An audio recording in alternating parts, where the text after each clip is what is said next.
Oke, assalamualaikum warahmatullahi wabarakatuh. Berjumpa lagi dengan saya. Gimana kabarnya teman-teman? Semoga teman-teman dalam kondisi yang semakin sehat ya, semakin membaik dan terus membaik hingga menuju sembuh. Amin ya robbal alamin. Oke teman-teman ya, untuk kesempatan kali ini saya masih berbagi lagi seputaran gangguan asam lambung, GERD, anxiety yang pernah saya alami. Semoga saja apa yang saya bagikan nanti ini bermanfaat buat teman-teman, bisa memotivasi teman-teman untuk tetap semangat dalam menghadapi gangguan ini hingga membaik dan sembuh. Amin ya robbal alamin.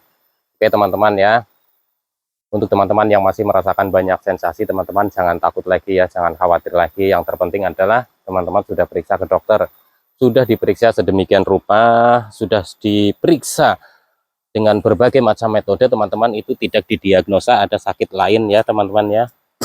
Teman-teman nggak usah takut lagi, karena memang sensasi dari asam lambung, GERD, anxiety itu memang banyak sekali ya. Kalau orang bilang itu julukannya 1001 sensasi.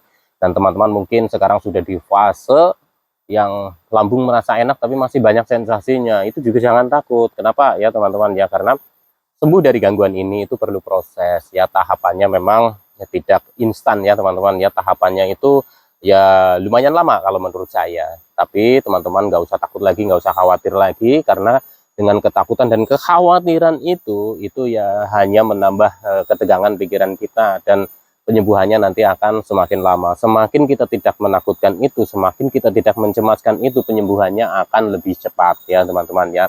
Kenapa saya bilang seperti itu? Teman-teman mungkin sudah banyak pengalaman, sudah periksa ke sana kemari ya, tidak didiagnosa ada sakit lain dan sebagainya, sudah minum obat ini itu dan sebagainya, tapi teman-teman itu juga tidak kunjung sembuh, tidak sesuai dengan apa yang diinginkan oleh teman-teman. Bisa saja teman-teman itu mengalami pikiran atau kekhawatiran ya yang terlalu berlebih ya teman-teman ya. Jadi kita timbulnya cemas. Kalau sudah cemas, energi kita itu jadi drop ya teman-teman ya. Kalau energi kita drop itu, nanti kita itu akan merasakan yang namanya lemes, pusing, keliengan, sempoyongan ya. Dan hari-harinya itu kita jalani atau kita hadapi itu dengan seperti itu. Lemes, letih, lesu ya, sempoyongan, keliengan, badan oleng ya. Apalagi kalau berdiri di kayak gini ya teman-teman ya, itu wah dulu saya nggak bakalan bisa ya teman-teman ya, karena sudah takut ambruk, terus takut nanti roboh dan sebagainya, karena buat jalan aja seperti tidak napak ya teman-teman ya. Nah itu sempoyongan, pusing, keliengan. Tapi ketika teman-teman itu tidak merasakan sempoyongan, pusing, keliengan, itu hanya pusing-pusing saja ya, tapi teman-teman itu mengalami banyak sensasi di area fisik. Contoh misalkan kembung, begah ya, terus nafas itu agak ngap, itu kemungkinan besar adalah GERD-nya teman-teman ya. Jadi GERD itu asam lambung yang sering reflux ya, itu biasa terjadi refluxnya. Yang tersering itu adalah di malam hari tanpa kita sadari. Nah, saat kita sadari bahwa itu reflux, itu biasanya teman-teman itu terbangun. Tapi kalau teman-teman nggak sampai terbangun ya, walaupun ada ya reflux rembes atau sedikit-sedikit gitulah ya teman-teman ya, itu kalau terjadinya itu setiap hari atau setiap malam, itu juga bisa menimbulkan efek di area sini ya teman-teman ya, THT ya, tenggorokan, hidung dan telinga. Mata pun kadang terkena dampaknya ya teman-teman. Jadi teman-teman jangan jangan lalu berpikirannya yang macam-macam. Contoh misalkan, aduh mata saya itu kok buram, mata saya itu kalau melihat cahaya kok rasanya itu sakit sekali dan sebagainya. Tapi teman-teman sudah periksa ke ke dokter mata ya, sudah di kasih obat dan sebagainya, tapi teman-teman itu nggak sembuh-sembuh ya. Bisa itu karena dampak dari asam lambung yang sering reflux ya teman-teman. Karena saya dulu juga mengalami seperti itu, sampai saya itu beli kacamata ya, periksa ke mata dan sebagainya, yang harapan saya setelah itu penglihatan saya itu akan normal lagi, ternyata itu jauh dari harapan saya gitu ya teman-teman ya. Jadi biasanya kalau dampak-dampak asam lambung itu memang seperti mirip-mirip sakit berat-berat lainnya. Jadi ketika teman-teman itu mengalami gangguan ini, terus teman-teman itu searching, yang ada adalah gejala-gejala penyakit berat, dan itu hanya akan menambah kecemasan teman-teman dan itu memperlambat kesembuhan ya teman-teman ya. Jadi untuk teman-teman tetap semangat ya, karena dalam kondisi asam lambung kita itu tinggi memang banyak sekali sensasinya ya teman-teman ya. Jadi untuk itu teman-teman itu nggak usah khawatir ya. Memang awal-awal kita itu mengkhawatirkan tentang sensasi-sensasi yang muncul, karena kita menakutkan bahwa sensasi-sensasi itu adalah sensasi-sensasi yang sifatnya itu adalah gejala penyakit berat ya. Kalau kita sudah tertanam ya pikiran-pikiran itu ya di pikiran kita itu ya, itu akan susah lepasnya. Jadi mulai sekarang ya teman-teman ya. Jadi ayo kurangi rasa takut dan khawatir tentang asam lambung, GERD, anxiety. Karena banyak sekali yang sudah sembuh ya teman-teman ya. Dan teman-teman juga, saya yakin teman-teman juga nanti akan sembuh. Kuncinya adalah teman-teman menerapkan yang namanya 3P ya. Itu sebenarnya itu adalah fondasi ya teman-teman ya. Apakah 3P bisa menyembuhkan? Itu masih banyak faktor pendukung lainnya selain 3P saja. Tapi dengan kita menerapkan 3P ya, dari pola makan yang baik, pola hidup yang baik ya, terus pola pikir yang kita perbaiki setiap hari, insya Allah itu juga akan menambah ya teman-teman, itu akan menambah teman-teman itu apa namanya, kekonsistenan dalam menghadapi gangguan ini ya. Dan itu adalah dasar sekali ya, dasar metode dasar penyembuhan dari gangguan ini ya.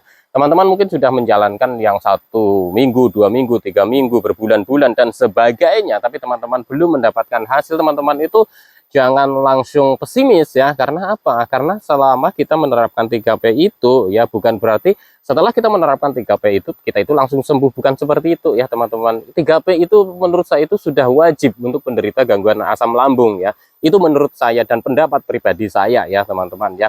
Setelah itu banyak sekali metode-metode bagaimana kita itu apa namanya, mengurangi kecemasan kita, kekhawatiran kita dengan cara seperti apa. Kita menyerap informasi ya teman-teman, menyerap informasi. Terlalu banyak informasi itu juga nggak bagus ya teman-teman, karena semua akan dipikirkan. Intinya menyerap informasi-informasi yang positif ya, bagaimana bisa lepas dari gangguan ini. Biasanya dari orang-orang yang sudah pernah mengalami gangguan ini, sudah sembuh dari gangguan ini. Karena banyak sekali ya teman-teman ya, teman-teman itu menanyakan yang namanya sensasi-sensasi dari asam lambung. Apakah sama dengan saya? Apakah mengalami seperti ini? Apakah mengalami seperti itu dan sebagainya? Kebanyakan atau 90% lebih ya teman-teman ya, penderita gangguan asam lambung itu mempunyai sensasi yang sama ya teman-teman. Hanya saja intensitasnya sangat berbeda-beda. Dominan di masing-masing orang itu sensasi yang melekat, yang lama, yang mengganggu itu juga berbeda-beda ya teman-teman ya. Teman-teman coba amati dan teman-teman coba pahami ketika teman-teman juga sudah pernah merasakan nyaman atau enak ya beberapa hari, terus teman-teman itu muncul lagi sensasi, itu tinggal diamati saja. Apakah saya kecapean? Apakah saya kurang tidur? Apakah saya apa namanya, telat makan? Sebenarnya tidak jauh dari faktor itu. Atau mungkin teman-teman itu sedang banyak pikiran ya, itu juga bisa menyebabkan sensasi-sensasi yang bermunculan ya teman-teman ya. Sengaja saya bikin di seperti ini supaya teman-teman itu bisa relaks ya, bisa apa namanya, bisa santai gitu ya. Jadi tidak terus-terusan di dalam ruangan terus ya. Tapi nggak tahu ini gambar saya itu ketangkep atau enggak ya teman-teman ya.